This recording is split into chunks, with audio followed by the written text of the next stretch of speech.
large, irregular, reddish-tan vegetation involving the aortic valve in a case of infective endocarditis. As you know, infective endocarditis is one of the diseases or cardiovascular diseases that cause vegetation formation involving the heart valves, usually the aortic and mitral valve. Infective endocarditis is classified into acute, subacute, and chronic types and the virulence organism differs according to this classification. So usually Staphylococcus aureus produce an acute bacterial endocarditis, while some other organism, usually Streptococcus viridans, produce a subacute bacterial endocarditis. So this is the aortic valve, tricuspid valve, and here is the irregular reddish-tan vegetation. Okay. Another example of acute bacterial infective endocarditis, which form a large, irregular, reddish vegetation. And as you know, the vegetation in infective endocarditis usually large and destructing. Okay, so those will destruct the valve and may extend into the endocardium.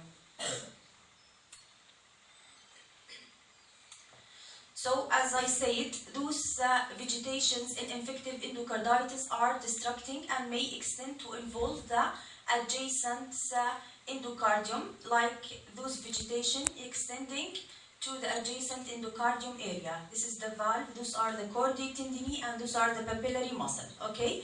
So عادة الدستركشن بيكون مع الموست virulent organism اللي بيعطونا acute case of infective endocarditis.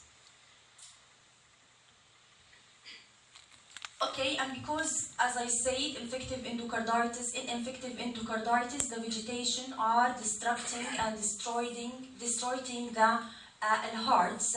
In this case, the vegetation extend or spread from the mitral valve on the left side of the heart to the tricuspid valve through the interventricular septum and forming a fistula. This is the orifice of the fistula, okay? Okay. And this picture, you can see two fenestration of an aortic valve. Those are the three cusps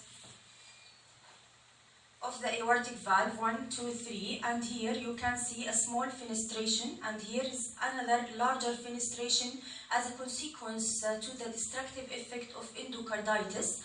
And the result was aortic valve insufficiency and the formation of a jet lesion. What is jet lesion? Jet lesion is a subendocardial fibrosis formation that that result from the valvular disease.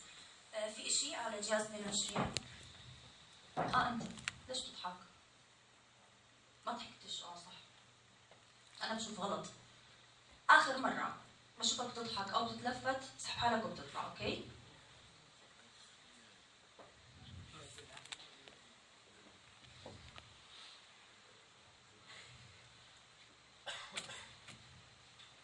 Okay, this is a bioprosthesis. This is a porcine artificial heart valve, and one of the complications of the artificial heart valve is the formation or the affection of the valve by the infective endocarditis. So those are this is the orifice of the valve, and there is a formation of large vegetation filling the valve orifice as a complication of this artificial valve. Okay, microscopically, as you know, the heart valve is formed by fibrous tissue, loose area of spongiosa, and the dense compact area of fibrosa.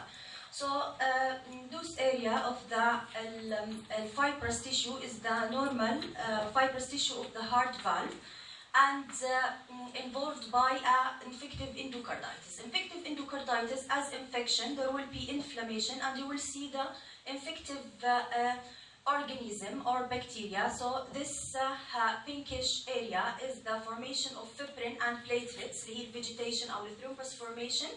In addition to those, bluish area are bacterial colonies mixed with the inflammatory cells.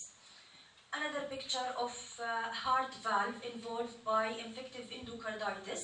Here is the blue bacterial colonies. على high power ممكن تشوفوهم أفضل. Okay, extending to the pink connective tissue, fibrous tissue of the heart valve. And because cardiac valves are relatively avascular, so to treat a case of infective endocarditis, you have to use a high dose of antibiotic therapy to eradicate this infection. Okay, one of the extra cardiac manifestation of infective endocarditis, as you know, to diagnose a patient with infective endocarditis, you have to follow criteria. And some of those criteria are immunological criteria and some others. So you have to see a major and minor criteria. One of those criteria is the formation of what's called splinter hemorrhage. Those splinter hemorrhage are subangual, linear, dark, red streak of hemorrhage. Those also may be caused by trauma. Okay. Another case of splinter hemorrhage involving the thumb finger. Those are subangual, linear, red, dark, hemorrhagic area. Okay. Okay, so one of the causes of vegetation formation in the heart is infective endocarditis. So, من اسمها, it's caused by infectious organism. Other cases of vegetations are non-infectious. So those are called non-bacterial thrombotic endocarditis. So it is an endocarditis, but not non-infectious. So it's caused by other causes of hypercoagulable state like paraneoplastic syndrome or very ill debilitated patients. So, okay, those vegetations in the case of non-bacterial thrombotic endocarditis usually small and occur at the closure line of the valve. Usually those are loosely attached to the valve and the only complication that it may cause is the fragmentation and impulse formation. Okay, it may lead to systemic manifestation by the formation of impuli. Those are the vegetations. Okay, another example of non-bacterial thrombotic endocarditis, also called merantic vegetation. Okay, on the valve here. As I said, those are usually small, so rarely exceed the 0.5 centimeter in size, but those are fragile and may be prone to impuli formation. Okay, this is the fibrous tissue of the heart valve on the left of the picture, and here the pink thrombus formation formed by fibrin and platelet material, and there is no bacterial colonies like the ones seen in case of infective endocarditis, because as I said, this is a non-bacterial thrombotic endocarditis, so there is no infectious organism, so you will not see a lot of inflammatory cells and bacterial colonies. So it's a plant vegetation. Plant يعني ما فيها infectious organism, okay? Okay, those are again vegetation, small vegetation on the heart valve and spreading to the chordae tendineae, which are cords that attach the valve to the papillary muscle. And in this case, those occur in a patient with a case of systemic lupus erythematosus. So the vegetations that occur on the closure line of the valve in patients have SLE called Liebman sac endocarditis. Okay, it's important to know that those are called Liebman sac endocarditis. عبارة عن vegetation, small vegetation, occur on the closure line of the valve in both surface. ممكن يكونوا على under surface of the valve. In a case of SLE patient, سموها Liebman sac endocarditis. Okay. Okay. The fourth cause of, so far صرنا حاكيين 3 causes of vegetation formation in the heart. هم infective endocarditis, non-bacterial thrombotic endocarditis or merantic endocarditis. وحكينا Liebman sac endocarditis in the case of SLE. The fourth one is rheumatic heart disease. Okay, so in the acute phase of rheumatic heart disease or acute rheumatic heart disease, there will be a formation of vegetation, verrucous vegetation on the closure line of the valve, and the same. Those vegetations are composed of fibrin and platelet, and as you know, the most commonly valve involved be in rheumatic heart disease, mitral valve, yes. So this is a mitral valve involved by small vegetation بيكونوا عادة على closure line للmitral valve أو followed by aortic mitral valve together involved. Okay.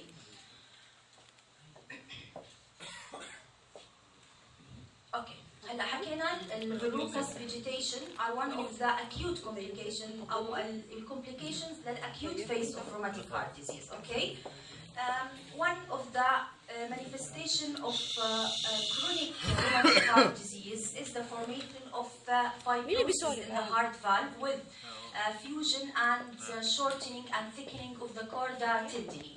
So in this case, this is a mitral valve, and the shape of the valve here is called the fish mouth. بصير يشبه الfish mouth due to the scarring and fibrosis formation in the valve due to the process of inflammation in the valve. So fish mouth formation or fish mouth shape is one of the chronic manifestation of rheumatic heart disease due to scarring formation in the heart valve. Okay. As you know, rheumatic heart disease is an immunological mediated disease following the group A beta hemolytic streptococcal infection. Okay? Okay. This is a diagram forming the involve the heart formation. This is the aorta and pulmonary artery. As you know, the heart has three layers: endocardium, myocardium, and epicardium. And it's surrounded by a pericardial layer, okay? So this is the heart, this is the epicardial surface of the heart, and here is the pericardium, and between the epicardial surface of the heart and the pericardial sac, there is a collection of this clear fluid. This yellow color represents a serous yellow fluid, and those small black dots in the fluid represent few or minimal scattered inflammatory cells. So this is a case of serous pericarditis. It's an inflammation in the pericardial sac surrounding the heart. Usually it's non-infectious, so you will not see a lot of inflammatory cell in the within the fluid collection surrounding the heart. So this is the serous fluid. Usually it's يعني rarely lead to cardiac tamponade or constriction to the heart. Okay, so it's a clear serous fluid بس مع inflammation بالpericardium non-infectious سميه serous pericarditis. This is one example of pericarditis inflammation in the pericardial sac. Another type of pericarditis is the fibrinous pericarditis. As in this diagram, you can see those red pink line, those represent a fibrin streaks. Okay, so it's because the fluid has a lot of fibrin and platelets, this is called the fibrinous pericarditis.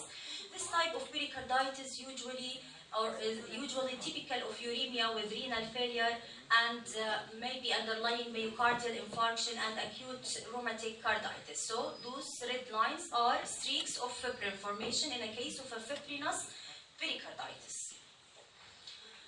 Okay, sometimes as a complication of fibrinous pericarditis, هلا هذا البريكارديوم opened, okay, وهذا epicardial surface of the heart, and those are strands of fibrin formation in a case of fibrinous pericarditis. This is a fibrinous exudate, extend from the epicardial surface to the pericardial sac, okay? As you know, the heart surface, because it's covered by pericardium, اللي هي عبارة عن mesothelial layer, usually glistening بيكون soft. But this surface is roughened or irregular due to the fibrin strand formation and the inflammation that occur in the pericardial sac. So this is not a normal appearance of the heart. In contrast to the normal glistening surface of the heart, this is a roughened surface in a case of fibrinous pericarditis due to the fibrin covering the heart. Another example of fibrinous pericarditis, the same, the heart shows a shaggy fibrinous exudate instead of the smooth, soft surface.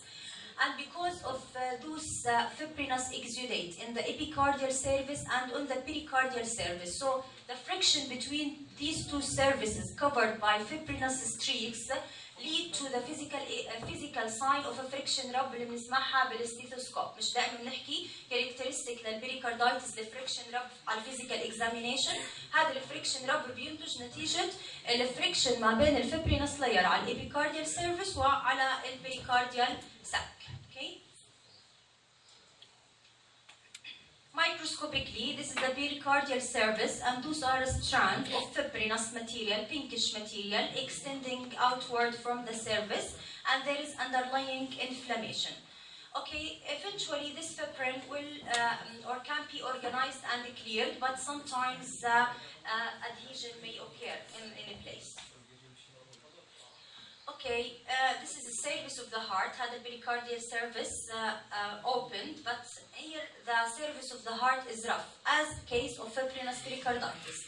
But what is added is the hemorrhage, so it's a reddish in color due to the hemorrhage. So إذا كان في عندنا حالة fibrinous pericarditis in addition to hemorrhage بنسميها hemorrhagic pericarditis. أما إذا كان في عندنا blood without inflammation بنسميها hemopericardium. إذا inflammation مع fibrin مع hemorrhagic pericarditis. blood بس surrounding the heart بدون أي inflammation أو fibrin بنسميها hemopericardium. Okay? The same process here, hemorrhagic pericarditis. The heart surface is roughened by hemorrhage and fibrin material, and you have to know that hemorrhagic pericarditis usually caused by metastatic cancer to the heart or sometimes TB. TB, Mycobacterium tuberculosis, may cause hemorrhagic pericarditis and may cause granulomatous pericarditis. بيكون بالبريكارديوم في granulomatous formation مع giant cell reaction. هذا رح نشوف microscopic picture. Okay, the fourth type تقريبا صرنا حاكين في serous pericarditis, في fibrinous pericarditis, في hemorrhagic pericarditis, في purulent أو exudative pericarditis. So this is the exudate surrounding the heart due to bacterial cause عادة. Okay, sometimes this bacteria may extend from adjacent infection. This is the yellowish exudate in a case of a purulent pericarditis. Okay, حكينا إنه Mycobacterium tuberculosis may cause hemorrhagic pericarditis or sometimes granulomatous pericarditis. This is a granulomatous reaction. This is a collection of epithelioid histiocyte with those scattered multinucleated giant cell. Okay, sometimes this granulomatous inflammation may calcify and may lead to restriction in the motility of the heart. Okay. Okay, this is the smooth glistening surface of the heart. اللي احنا شفنا عكسه بحالات الفبرينس pericarditis والhemorrhagic pericarditis اللي كانت rough. But with what you can see here, those small pinpoint yellowish area, those represent a micro abscess formation in the heart. هذولا yellowish rounded small pinpoint area عبارة عن abscess على epicardial surface of the heart. Okay, this is a high power view of those micro abscesses. This is the one, okay, another one. Those may result from hematogenous spread of infection from the blood or may result from septic impulse going to the coronary artery from any adjacent vegetation formation. Okay, this is the microscopic picture of abscess. As any abscess, abscess هو عبارة عن collection of polymorphonuclear cell اللي هي neutrophil collection. Those are neutrophils, inflammatory cell, and in the center you can see the bacterial colonies. Those small round blue are bacteria. So this is abscess formation. Okay. One of the manifestation of acute traumatic carditis in addition to the vegetation اللي حكيناها إشي بنسميه أشوف nodules. لدوس أشوف nodules عبارة عن collection of giant cell يعني with 2 or more nuclei, okay, mixed with mononuclear inflammatory cells and some with occasional neutrophils, sometimes associated with inflammation, with the necrosis. This is blood vessels surrounded by أشوف nodules. هلا نشوف higher magnification of those giant cells اللي حكينا عنهم. عبارة عن 2 or more nuclei in those giant cell. Those are characteristic for أشوف nodule بالacute traumatic heart disease. مهم تعرفوا هاي. ممكن تجيكوا picture حكي لكم إنه مثلا هدول giant cell are characteristic of مثلا نحط لكم خيارات. Okay. Another manifestation of acute traumatic heart disease is the aniscomyocyte. Those are long, thin cell with elongated nucleus. the same as ashov nodules. Those cells are characteristic of acute rheumatic heart disease. Okay. Okay, as I said previously, one of the complications of chronic heart rheumatic valvulitis, there will be a formation of thickened, fused, and shortened chordae tendineae. Those are the chordae tendineae cord اللي connect الvalve للpapillary muscle, short وfused in a case of chronic rheumatic valvulitis.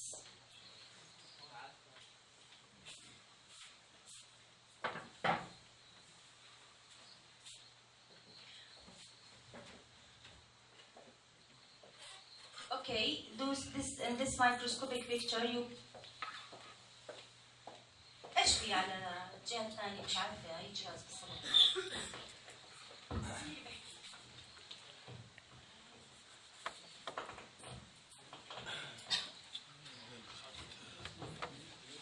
إذا أنتم بيند هذا الليفل وعارفين اللاب وعارفين كل شيء بالCVS system عادي اطلع.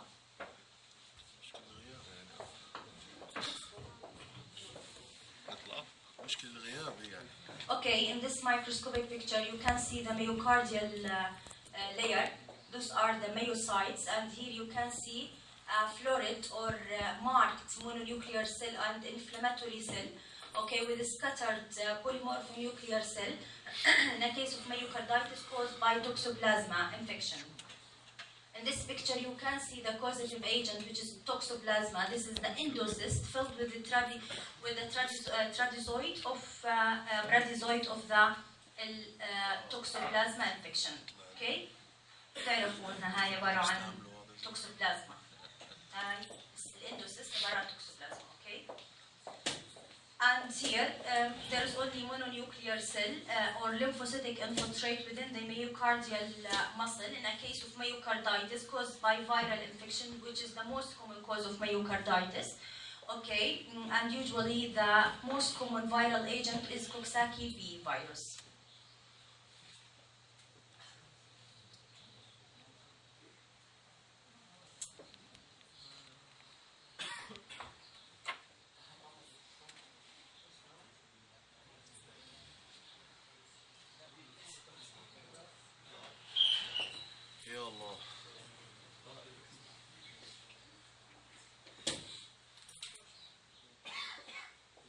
Okay, this is a gross picture of a heart.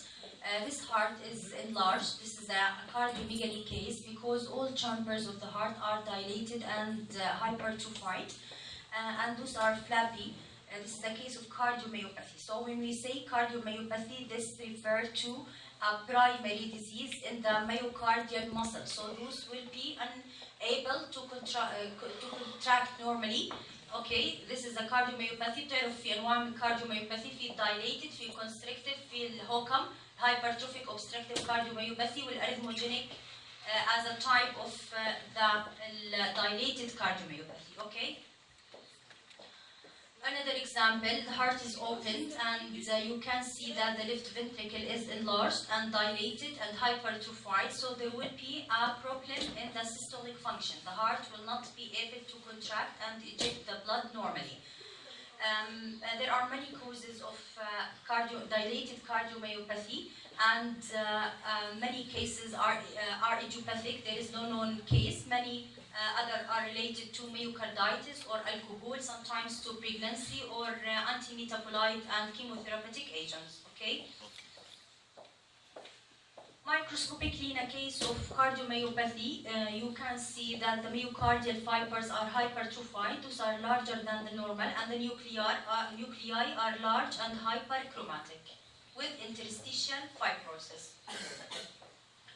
In this type of cardiomyopathy, the heart is open. This is the left ventricle and this is the right ventricle. Here in the left ventricle, you can see that the wall is hypertrophied, and this is the interventricular septum, also hypertrophied with asymmetric bulging into the left ventricle. Okay, the cases of HOCM, or hypertrophic obstructive cardiomyopathy, half are familial due to genetic mutation in myosin genes, and others have other cases. Okay, other causes sorry ممكن يكونوا genetics أو storage diseases. بس الموست كومون إنه 50% من الهوكم hereditary familial. Okay. هلا microscopically one of the characteristic finding in HOCM is the presence of myofiber disarray. يعني الميوفايبرز أو الميوسايت بيكونوا haphazardly arranged and scattered instead of the normal organized fashion. So this is an HND picture. You can see a disarray in the myofiber, and this is with a Mason trichrome special stain. Mason trichrome مفروض تورجينا الفايبرس tissue بالبلوish color. Those red are the muscle. There is a myofiber disarray, and in between there is an interstitial fibrosis and collagen bundle, as highlighted by the bluish color of Mason trichrome special stain. Okay, in this case you can see that there is a deposition of material taking the blue color in a special stain called Prussian blue أو Pierce iron special stain. كنتوا تعرفوا إنه ال Prussian blue stain نستخدمها للأيرون. يعني إذا شكينا إنه this organ have deposition of material إنها ممكن تكون iron نستخدم لها ال Prussian blue stain، وهذا ال blue color معناها في deposition of iron. in a case of hemochromatosis عملت لنا restrictive cardiomyopathy. Another causes of restrictive cardiomyopathy and deposition of other materials is amyloidosis. هلا بالايرون hemochromatosis الايرون deposited. بالاميلويدوسيس بيكون في عندنا الاميلويد بيكون amorphous pinkish material deposited in between the myofiber. Those are the myofiber, and here is the amyloid أو اللي هي الاميلويد ماتيريال. عاده بالهارت بتكون ترانستايروتين هي الكومبوننت بتعمل ريستريكتيف كارديوميوباثي. ايش هي السبيشال ستين بنستخدمها للاميلويد؟